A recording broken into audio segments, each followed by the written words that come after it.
আসসালামু আলাইকুম। Online English home টিউটরে সবাইকে স্বাগতম। আজকে আমরা দেখব ক্লাস 6 এর ইংলিশ অ্যাসাইনমেন্ট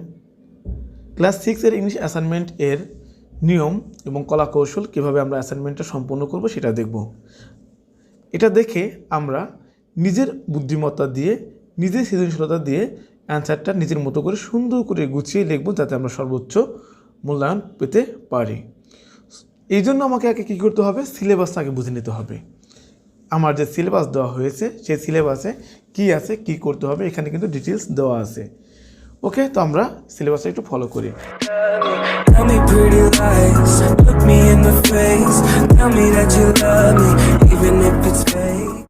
তো ক্লাস 6 এর ইংলিশ অ্যাসাইনমেন্টে প্রথমে কী দেওয়া আছে যে লেসন 1, লেসন 2, লেসন 3, এই 3টা লেসন থেকে আমাকে কি করতে হবে, অ্যাসাইনমেন্ট করতে হবে। লেসন 1-এ কী আছে আমরা ভালো করে দেখে নেই। লেসন 1-এ আছে A1 B4। তো এটা আমরা কোথায় পাবো, এটা ফর্ম টেক্সট লেখা আছে, ফর্ম টেক্সট অর্থাৎ আমাদের বইতে A1 এবং B4 লেখা আছে, অর্থাৎ লেসন 1-এর ভিতরে। এরপর দেখো লেসন 2। লেসন 2-তে কী আছে আমাদের, অর্থাৎ লেসন 2 থেকে আমরা কী অ্যাসাইনমেন্টটা করবো, সেটা হচ্ছে B2 B3 form text book. অর্থাৎ টেক্সট বুকে লেসন 2-তে B2 এবং B3 নামে অপশন বা প্রশ্ন দেওয়া আছে বা কোনো হিন্টস দেওয়া আছে, সেটা দেখে আমরা অ্যাসাইনমেন্ট করব। এবার লেসন 3, এখানে আছে অ্যাসাইনমেন্ট A4 ফ্রম টেক্সট। ওকে, তো আমরা চলে যাচ্ছি লেসন 1-এ। লেসন 1-এ কী আছে আমরা ভালো করে দেখে বুঝে নেই। লেসন 1, তো এখানে আমরা দেখব যে অ্যাসাইনমেন্ট আমাদের দেওয়া আছে সেটা হচ্ছে এরকম যে now write down similar information about yourself. আমার নিজের সম্পর্কে একটা তথ্য আমি এখানে পূরণ করব। এটা পূরণ করার জন্য লেসন 1-এর শুরুতে একটা টেবিল দেওয়া আছে, সেখানে একটা ইনফরমেশন দেওয়া আছে, একজন ব্যক্তির সম্পর্কে একটা ইনফরমেশন দেওয়া আছে। সেই ইনফরমেশন দেখে এটা আমরা করতে পারি, অথবা আমি নিজের মতো করে আমি এটা লিখতে পারি। যেমন এখানে আছে মাই নেম ইজ, তো আমার নামটা কি, আমার নিজের নামটা আমি লিখব। I am dash years old, তো আমার বয়স কত আমি সেটা লিখব। I have dash eyes dash hair and I am dash and dash tall, তো এই বিষয়টা আমি লিখবো যে আমি আমার আইস অর্থাৎ আমার চোখের কালারটাকে আমি লিখবো। ব্ল্যাক হলে ব্ল্যাক, হোয়াইট হলে হোয়াইট, গ্রিন হলে গ্রিন, এটা আমি লিখবো। তো হেয়ারের কালারটাকে ব্ল্যাক হলে ব্ল্যাক লিখবো, হোয়াইট হলে হোয়াইট লিখবো, গ্রে হলে গ্রে লিখবো। এবং আমার যে উচ্চতা আমি এখানে লিখবো যে আমি 4 ফিট 5 ফিট যা হই এবং কত ইঞ্চি আমি এই টলটা লিখবো। এরপর হচ্ছে I am good at dash and dash, আমি কিসে দক্ষ, আমি এখানে দুটো অপশন চেয়েছে। আই অ্যাম গুড অ্যাট, আমি দক্ষ কিসে, ক্রিকেট হলে ক্রিকেট লিখবো, ফুটবল হলে ফুটবল লিখবো, এরকম হাডুডু খেলা যদি হয় সেটা লিখবো। অর্থাৎ যে ধরনের খেলাধুলা বা যে কোনো বিষয়ে আমি দক্ষ হই সেটা আমি এখানে লিখবো। ড্রয়িং যদি হয় আমি ড্রয়িং লিখবো। মাই হবিস আর ড্যাশ অ্যান্ড ড্যাশ, তো আমার হবি অনেক হবি থাকতে পারে, তো আমার ফেভারিট হবিটা আমি লিখবো। যেমন গার্ডেনিং হলে গার্ডেনিং লিখবো, ফিশিং হলে ফিশিং লিখবো। এভাবে আমি এটা পূরণ করবো। I like to dash and dash, আমি কী পছন্দ করি সেটা আমি এখানে লিখতে পারি। যদি আমি ওয়াচিং মুভি দেখতে পছন্দ করি লিখবো, স্টোরি বুক পড়তে যদি পছন্দ হয় সেটা লিখবো। যেমন I like to read story book and watching movie, এগুলো আমি লিখতে পারি। অথবা তোমার যেটা ইচ্ছা তুমি সেটা লিখতে পারো। এরপর হচ্ছে আই রিয়েলি ডোন্ট লাইক, আমি যেটা অপছন্দ করি আমি সেটা লিখতে পারি। যেমন আই রিয়েলি ডোন্ট লাইক, আমি সত্যি পছন্দ করি না, যেমন এ লায়ার লিখতে পারি।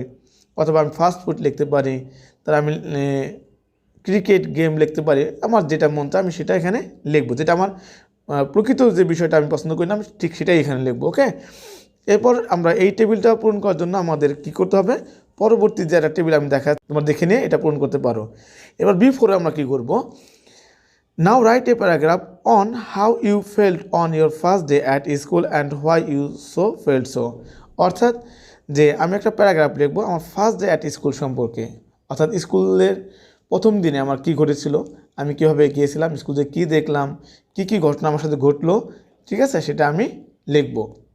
ওকে, তো এটা লেখার জন্য আমার কী করতে হবে, এই বই থেকে আমি কি করতে পারি, তথ্য বা ইনফরমেশন নিতে পারি। যে এখানে আমার ফার্স্ট ডে অ্যাট স্কুল সম্পর্কে কিন্তু একটা তথ্য দেওয়া আছে। কোথায় দেওয়া আছে, লেসন 1-এ এবং B-তে।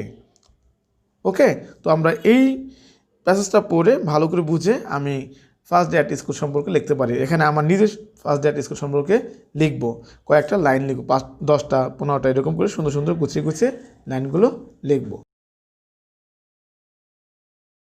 এখন চলে যাচ্ছি আমরা লেসন 2-তে। লেসন 2 থেকে আমরা কীভাবে অ্যান্সার করব। লেসন 2-তে দেওয়া আছে B2, answer the following questions.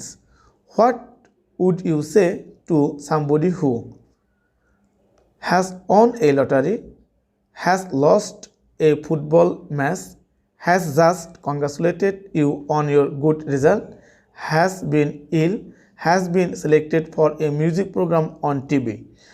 এই বিষয়টা হচ্ছে তুমি তাদেরকে কিভাবে সম্বোধন করবে, কিভাবে তুমি কাউকে এই কথাগুলো বলবে, যে কেউ লটারিতে জিতেছে তুমি তাকে কিভাবে কংগ্রাচুলেট করবে, কিভাবে তাকে সাথে কথা বলবে।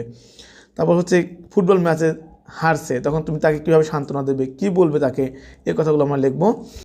সিতে হচ্ছে তুমি ভালো রেজাল্ট করেছো, তোমাকে কেউ কংগ্রাচুলেট করলো, তুমি কীভাবে তার উত্তর দেবে, অর্থাৎ কেউ যদি তোমাকে কংগ্রাচুলেট করে বা অভিনন্দন জানায় তুমি তার উত্তরটা কীভাবে দেবে।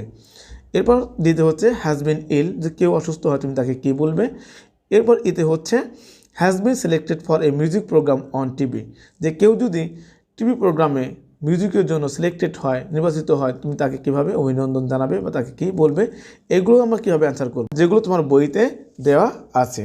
লেসন 2-তে দেওয়া আছে কংগ্রাচুলেশনস, ওয়েল ডান। এই যে বিষয়গুলো, কোথায় কংগ্রাচুলেশন, কোথায় ওয়েল ডান, এছাড়া কোথায় ওয়েলকাম, কোথায় থ্যাংক ইউ, কোথায় সরি বলতে হবে, এই বিষয়গুলো আমরা এই টেক্সট যদি ভালো করে পড়ি আমরা বুঝতে পারবো। এটা বুঝে আমি অ্যান্সার করব, অনেকটা দেখে অ্যান্সার করার কোনো প্রয়োজন নাই। এটা তোমার জন্য ভালো হবে, কারণ এটা তোমার মেধার বিকাশ ঘটাবে। এখন আমরা দেখবো লেসন 3। লেসন 3-তে কে আছে, suppose you went to one of the places listed below, describe what you saw, what were happening and what you did there. এখান থেকে আমরা দেখবো যে কী আছে, যে 3টা প্লেস দেওয়া আছে, a shopping place, a bus station, a fair. তো এখানে এ বাস স্টেশন সম্পর্কে বলা আছে, অথবা শপিং প্লেস সম্পর্কে বলা আছে, অথবা এ ফেয়ার সম্পর্কে অথবা মেলা সম্পর্কে বলা আছে। তুমি যে কোনো একটা সম্পর্কে তুমি কি লিখবা, এখান থেকে লিখবা। কেন, কারণ এখানে বলা আছে সাপোজ, মনে করো ইউ ওয়েন্ট টু, তুমি গিয়েছিলে one of the place listed below, এই যে নিচে যে প্লেসগুলো আছে তার মধ্যে যে কোনো একটাতে, এবং ডেসক্রাইব করো, এটা বর্ণনা করো, হোয়াট ইউ স, তুমি কী দেখেছো, হোয়াট ওয়ার হ্যাপেনিং, কী ঘটেছিল সেখানে, এবং হোয়াট ইউ ডিড দেয়ার, তুমি সেখানে কী করছিলে এই সম্পর্কে লিখতে হবে। যদি তুমি শপিংয়ে যাও তো শপিং সম্পর্কে লিখবে, বাস স্টেশনে যাও বাস স্টেশনে লিখবে, যদি এ ফেয়ার, যদি একটা মেলায় যাও সেই সম্পর্কে তুমি লিখবে। সাপোজ তুমি বই মেলায় গেছো, তো বই মেলায় যে তুমি কী বই কিনছো, সেখান থেকে কী দেখছো, ঠিক আছে, এই বিষয়গুলো তুমি বর্ণনা করতে পারো। তো এখানে আমি একটা হিন্টস দিয়ে দিচ্ছি, যেমন তোমাদের এই বইতে একটা যে টেক্সটটা আছে সেখানে দেওয়া আছে এ রেলওয়ে স্টেশন, তুমি এখানে রেলওয়ে স্টেশন জায়গায় বাস স্টেশন লিখে পরিবর্তন করে লিখতে পারো, যদি তুমি প্যাসেজটা ভালো করে বুঝো, যদি তুমি সেই টেক্সটটা ভালো করে বুঝো তাহলে তুমি লিখতে পারবে। এজন্য তোমাকে কী করতে হবে, নিজেকে পড়তে হবে, কোনো অ্যান্সারই বলে দেওয়া উচিত হবে না। কারণ কি, তুমি নিজের বুদ্ধি খাটিয়ে নিজে লিখবা, নিজে পড়বা, কারণ এটা একটা অ্যাসাইনমেন্ট, এটা তোমার ভবিষ্যৎ। তুমি যা শিখবা এখান থেকে খুঁটে খুঁটে তুমি যতটুকু লিখতে পারবা এটাই তোমার কাজে লাগবে। আমি তোমাকে অ্যান্সার করে দিতাম তাহলে সেটা তোমার কোনো কাজে লাগতো না, তুমি শুধু কপি পেস্ট করতা, তোমার ব্রেনের ক্ষতি হতো, তোমার সময়টাই নষ্ট হতো। কিন্তু তুমি কষ্ট করে যদি সামান্য লিখতে পারো, সামান্য দিতে পারো, তাতে তোমার জন্য সারা জীবন কাজে লাগবে। এই কথাটা ভালো করে মনে রাখো। ওকে, তো আমি হিন্টস দিলাম, বাস স্টেশন আছে, তুমি এখানে রেল স্টেশনের সাথে মিলিয়ে কিছু লিখতে পারো। তুমি যদি কোনো বই মেলায় যাও সেটা লিখতে পারো, শপিং প্লেসে গেলে শপিং প্লেস সম্পর্কে তুমি লিখতে পারো। তো এই পর্যন্তই আমি তোমাদেরকে সাজেস্ট করব যে কার কাছ থেকে কোনো অ্যান্সার ধার করবা না, তুমি নিজে যা পারো তাই করো, এটা তোমার জন্য অতি উত্তম, এটাই তোমার জন্য মঙ্গল হবে, তোমার সারা জীবনের জন্য কাজে লাগবে।